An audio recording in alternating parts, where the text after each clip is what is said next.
when I put on my first piece of leather that I ever bought, it was a sense of empowerment. That's what I was just about to ask you about power.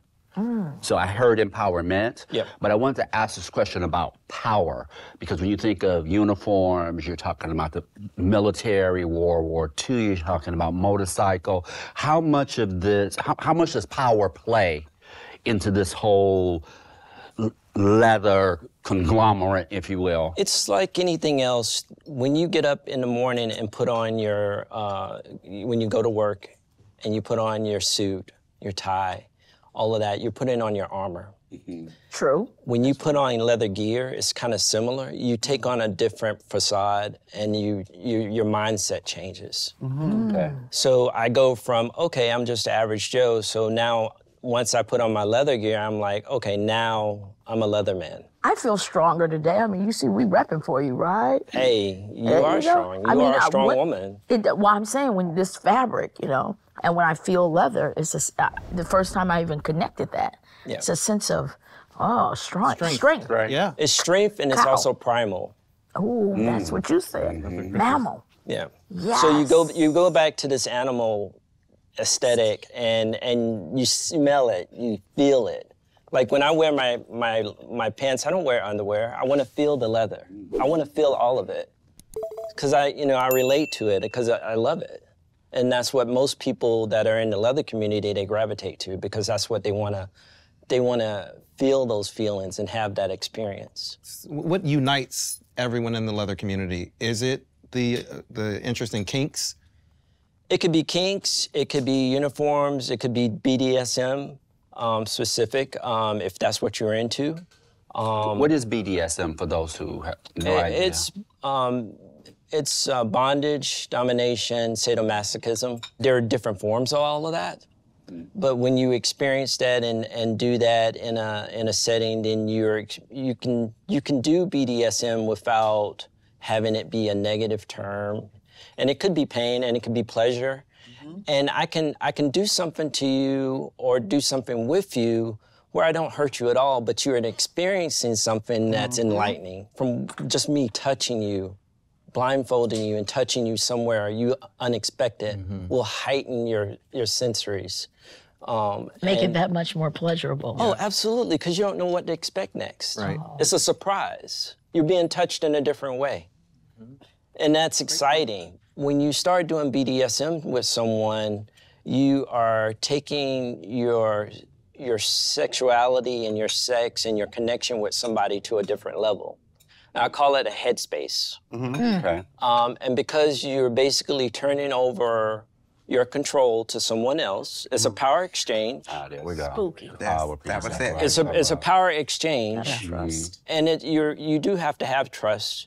You need to establish some boundaries with people, and especially with a beginner, with someone that's never experienced bondage, you need to talk to them first. How would you do that? Like, for example, and of course, we don't have a bed today, but if we were said, I'm curious, I'm a beginner, how would you walk me through, and I don't like giving up control. So me in particular, and you're wanting to show me something, you want to excite me, or you want to have me experience something, surprise. It's not like a surprise. Right.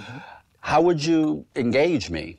I'd have a consultation with you first. That's what happened with me with my first sir. He actually interviewed me for an hour and a half to find out what made me tick, what I liked, what I disliked. I would have to find that out with you first. I see. Before I do anything with you, because I don't want to hurt you. I need to understand what you've experienced. Also, even if you've had some trauma in your life. Ah, good. I'm glad you brought that up. Because it's happened to me. I was molested when I was 11 and was choked out by a guy, and he left marks. So I have an aversion to being choked. But, you can still participate in BDSM and still enjoy it and have it not be a trigger for you. But you need to do the work ahead of time. That means outside work with a therapist. Oh my God, I never even thought something could be so tender and caring. I mean, I've always just jumped in the bed, bang, bang, bang. No, it should always be tender and caring. experience. I should understand what your likes and dislikes are before I engage you. It's safe, sane, and consensual, as we would say it in Onyx. So what I like to do is ask you, what are your likes and dislikes? What do you like to do in the bedroom? So I do like the idea of power exchange. Okay. I like being pleased.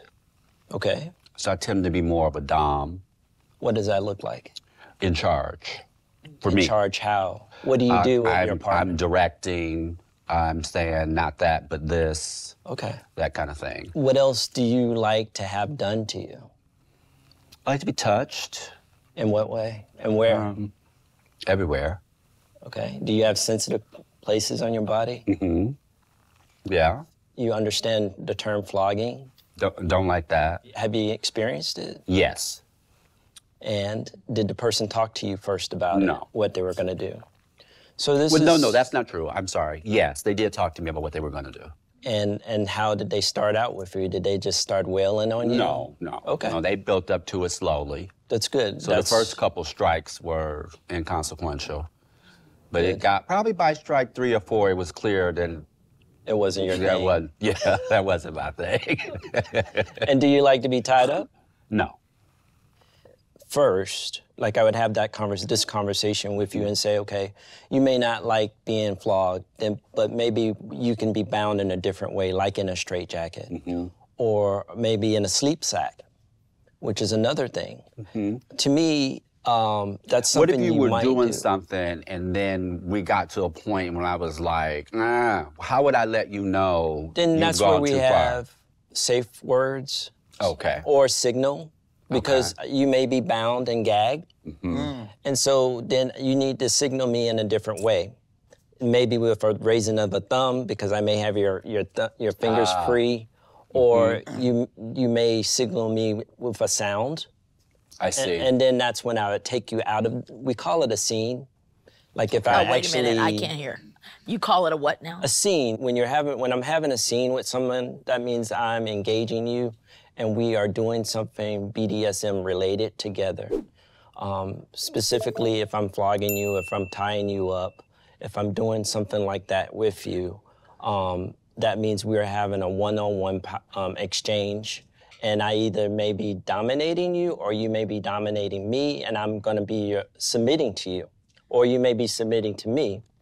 This is wonderful within itself to even think that a conversation like this takes place anywhere when it comes to touch. Do you do both roles? I do. Is that normal? Is that common? Yeah, I was wondering that.